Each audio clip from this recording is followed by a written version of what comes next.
Hello students, today start करते हैं ginning. तो गिनिंग क्या होता है स्टूडेंट्स? आपका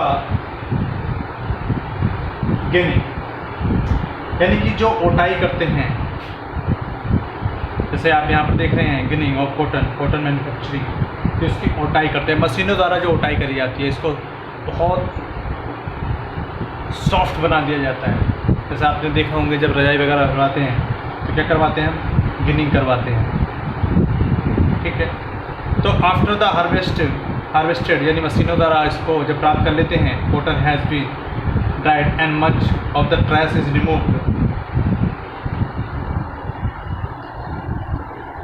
यानी काटने की जो मशीनें होती हैं जिनको क्या कर लेते हैं, इसके सीड को अलग कर लेते हैं, कॉटन को अलग कर लेते हैं, सेपरेट कर लेते हैं। Trash is removed, the fibre are separated from their seed by a process called क्या करती है, गिनिंग कहलाती है। सीड को अलग कर लेते हैं आपका, और जो कॉटन होता है वो अलग हो जाती है। अब मशीन यूज करी जाती है process known as cotton gin के थ्रू। ठीक है, क्या कहते जानते हैं कॉटन गिन। ये क्या कॉटन गिन है, इस पर क्या कर रहे हैं, गिनिंग कर रहे हैं। The cotton first goes through dryers to reduce. ठीक है, अब कॉटन गिन यानी रुई को बीज से अलग करने वाली मशीन क्या कहलाती है, कॉटन गिन कहलाती है। क्या कहती है, कॉटन गिन। अब कॉटन को फर्स्टली क्या करते हैं, ड्राइस करते हैं, रिड्यूस कम करते हैं, उसका मॉइस्चर कम करते हैं, कंटेंट एंड द क्या करते हैं, फिर उसकी क्लीनिंग करते हैं इंस्ट्रूमेंट द्वारा, यानी कि जो उपकरण होते हैं उनको साफ करा जाता है, सीड को साफ करा जाता है। द रिमूवल ऑफ सीड को अलग करते हैं। Jute from the fibres helps in processing कहलाते हैं, इम्प्रूव करवाते हैं, क्वालिटी को इम्प्रूव करते हैं, और क्या बनाते हैं, इससे फाइबर बनाते हैं। फाइबर से हमारे क्या बनने वाले हैं, क्लॉथ्स बनने वाले हैं।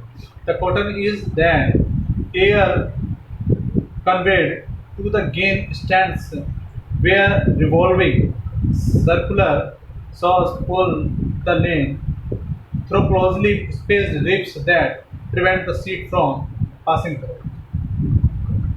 अब जो भी जब हम एयर कन्वर्ट करते हैं गिन को, यानी कि ये सारा का सारा जो प्रोसेस हमारा चलता है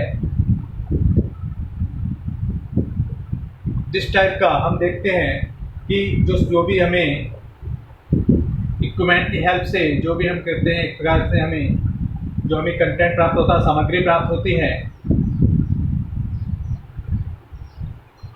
तो ये सारा का सारा जो वेस्ट मटेरियल होता है उसको क्या करता है, रिमूव कर देता है, ब्रशेस कर देता है। ठीक है, एयर ब्लास्ट और रोटेटिंग ब्रशेस होती है और यूज कर जाता है, रिमूव द लिंट और द लिंट। उसके बाद जो होता है, जो लिंट क्या है, एक प्रकार का ब्रश है। ठीक है, the lint then compressed into bales weight approximately क्या होता है, अभी 200 यानी कि कॉटन का जो होता है 200 kg इज अप्रोक्सीमेटली ग्राम में प्राप्त, इससे प्राप्त होता है। कॉम्बिंग, अब कॉम्बिंग एंड स्पाइनिंग की बात करें तो आफ्टर गिनिंग के बाद क्या होता है, नेक्स्ट स्टेप हमारा कॉम्बिंग आता है और उसके बाद स्पाइनिंग आता है। तो कॉम्बिंग में क्या होता है, कंटेंट्स होते हैं और bales fed into machine, open remove करा जाता है, रिमेनिंग फ्रेश करा जाता है, लूज करा जाता है। ठीक है, लूज करा जाता है इनको, और साथ साथ में जो इसके सॉफ्ट मटेरियल हमें प्राप्त होता है वो किसके, अगर मैं बात करूं जो लॉन्ग सॉफ्ट रॉक होती हैं वो क्या कहलाती हैं, कार्डा सिल्वर कहलाती है। तो स्पाइनिंग इन्वॉल्व होता है the drawing out, twisting and binding करे जाते हैं इन चीज़ों को।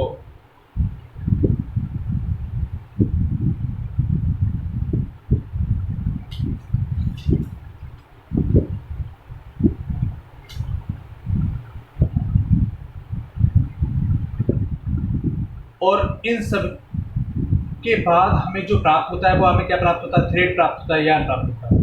तो yarn is then bound on bobbin. अब क्या होती है, बॉबिन्स होती हैं लगभग, बॉबिन्स यानी कि एक प्रकार का ऐसा प्लास्टिक एक थिंग्स होती है जिसमें हम क्या करते हैं, उस थ्रेड को राउंड डाउन करके क्या कर देते हैं, उस पर स्टोर कर देते हैं। राउंड फॉर्म, ठीक है। तो these bobbins are then use करे जाते हैं वेव क्लॉथ को बनाने में हेल्प करती हैं। तो so weaving is the process of arranging set और yarn together to make a fibre. फिर उसका अरेंज करा जाता है इस टाइप से। यहाँ पर पीछे की तरफ क्या होती है, हमारी बॉबिन लगी हुई है, यहाँ से क्या आता रहता है, बॉबिनों के द्वारा क्या आता रहता है स्ट्रेच, और बॉबिन्स के द्वारा थ्रेड आता रहता है। तो similarly two sets of yarn are woven to make a fabric. अब क्या करते हैं, उस यार्न से क्या बनाते हैं, woven to make a fabric बनाते हैं। तो यार्न्स आर मच कैसा होना चाहिए, थिन होना चाहिए, कैसा होना चाहिए, थिन होना चाहिए, पेपर स्ट्रिप्स होते हैं, लूम्स आर यूज्ड टू बीव्स कर, ठीक है। अब उन्हीं धारियों के द्वारा हम क्या बनाते हैं, उन्हीं क्या करते हैं फैब्रिक बनाते हैं। धारियाँ हो रही हैं, आप देखा तो पहले से ऑलरेडी होती है। इसमें क्या होता है, हमारा थ्रेड आता रहता है यहाँ पर पहले से ऑलरेडी, जिस मैंने आपको बताया था एक प्रकार का एक ऐसा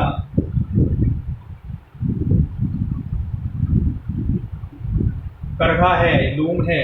करघा यानी कि एक प्रकार की मशीन है जो हैंड से चलती है, और इसके द्वारा हम क्या बनाते हैं, उसे ऑपरेट करते हैं हाथ के द्वारा, और हम क्या बनाते हैं, थ्रेड बनाते हैं। और उसके थ्रेड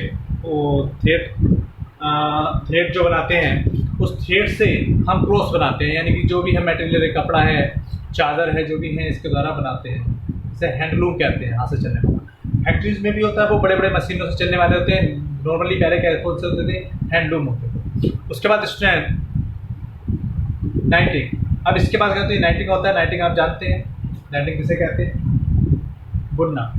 तो इन द प्रोसेस इसमें क्या होता है, आपका वुलन होता है, उसके द्वारा क्राफ्टिंग करी जाती है, यानी जो फैब्रिक होता है उसके द्वारा क्या होता है, बैलून फाइबर बनाते हैं, जैसे कि आपने देखो स्वेटर वगैरह बनाते हैं, ठीक है। तो कंटिन्यूसली इनका यूज़ किया जाता है। दो प्रकार की सिलाई होती हैं, पिन होती हैं, जिनके द्वारा हम क्या करते हैं, इसे तैयार करते हैं, इसे नाइटिंग बोल देते हैं, यानी कि बुनते हैं। इसके द्वारा हम स्वेटर, सॉक्स और अदर बहुत सारे बैलून क्लॉथ आइटम हम बनाते हैं। ओके स्टूडेंट, अब देखिए चेक योर सेल्फ। अब यहाँ we wear dash cloth in summer, cotton cloth in summer, we wear cloth in winter, wool cloth, जो बैलून होते हैं, बैलून क्लॉथ, वूल क्लॉथ, ठीक। यहाँ पर आता है dash and dash fibre are obtain from animal. Animal से कौन सा होता है, सिल्क और वूल। सिल्क हमें सिल्कवर्म से, और वूल हमें एनिमल से, शीप वगैरह से, ठीक। And fibres are obtain from plants, cotton, jute, fibre are obtain किससे, प्लांट से। कॉटन प्लांट जनरली ग्रो होता है कहाँ, जो उसकी हाइट होती है कितनी होती है, 3 से 6 feet, 3 to 6 feet. Okay student, फिर नेक्स्ट हमारा जूट। तो jute is one of the cheapest textile है फाइबर, यानी कि एक बहुत चीपेस्ट होता है, तो जिसके द्वारा हम टेक्सटाइल फाइबर्स तैयार करते हैं। विद इन 61% इसमें क्या होता है, सेलुलोज होता है। इट इज़ अ लॉन्ग होता है, सॉफ्ट होता है, शाइनी प्लांट्स फाइबर्स होते हैं, that can be spoon into dots.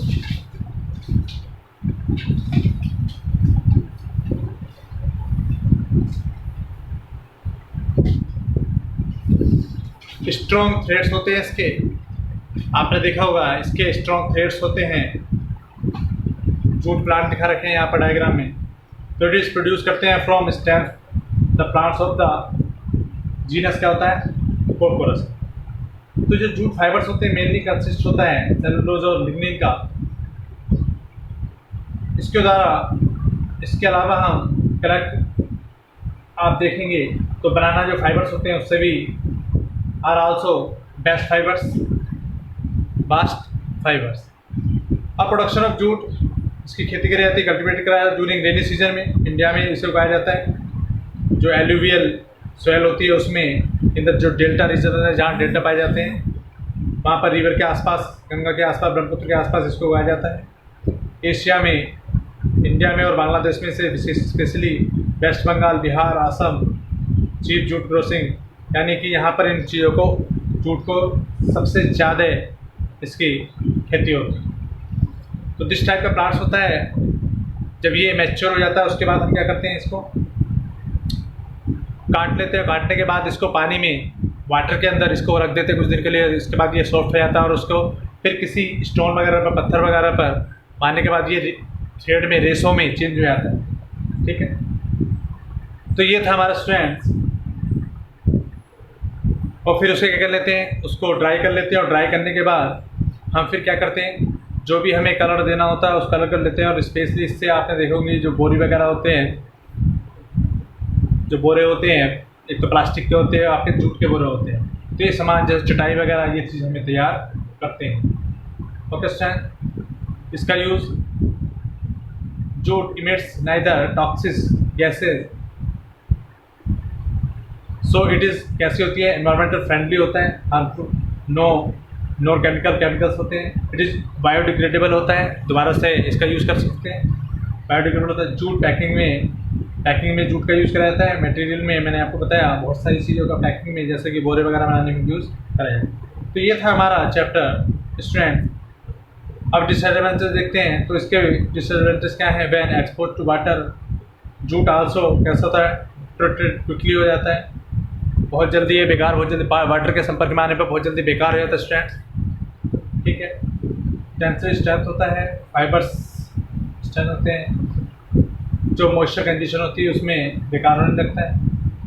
Jute का यूज़ देखें तो हमने आपको बताया था, पेपर बनाने में भी होता है यूज टू, पेपर बनाने में यूज, इन सैकिंग में, कारपेट्स में, जो कारपेट और चटाइयाँ होती है कारपेट बनाने में, और बहुत सारे फैब्रिक्स बनाने में जूट फाइबर्स यूज़ करे जाते हैं डिफरेंट टाइप से, जो रस्सियाँ, रोप्स वगैरह बनाई जाती हैं इसकी। ठीक है, तो ये और साथ साथ में क्रॉस लगाने में भी यूज़ होता है। तो ये स्टूडेंट्स आपका चैप्टर कंप्लीट हुआ, आपका chapter number complete, fibre to fabric. अब नेक्स्ट वीडियो में हम कंटिन्यू करेंगे आपकी एक्सरसाइज। Thank you.